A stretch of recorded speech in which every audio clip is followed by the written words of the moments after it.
My name is Michael Anderson, and my project is for static equilibrium, and it is for third graders learning about simple machines. First off, there are two conditions for static equilibrium. One is that the net force must be zero, and two is that the net torque must be zero. In the case of the teeter-totter that I have built, the forces are all acting on the center part of the teeter-totter, right here.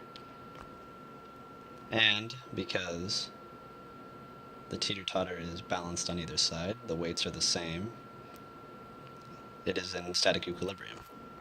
So, what would happen if the mass on either side of the teeter-totter is not the same? Well, that is where the basis of my project comes along. Here I have two weights that I have made, and one of them is 7/12 the weight of this one. So, once I put them on the teeter-totter, you will see that they have to be different distances away from the center in order to be in static equilibrium. As you can see, I put the weights on the teeter-totter, and they are different lengths away from the center, and this is because this mass is smaller than this mass. Now, the reason why they're at these specific lengths is because this is 7/12 the mass of this one.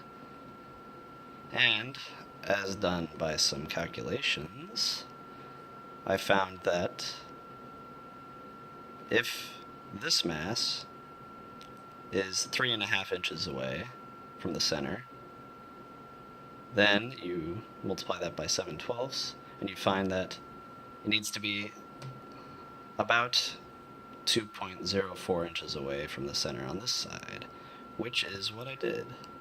And it turns out to be in static equilibrium. So, this is the basis of my project, and it could be further developed if there was more weights, and, if it was made of plastic. But, this would be a good learning tool for third graders to get into how static equilibrium can affect two weights on a teeter-totter.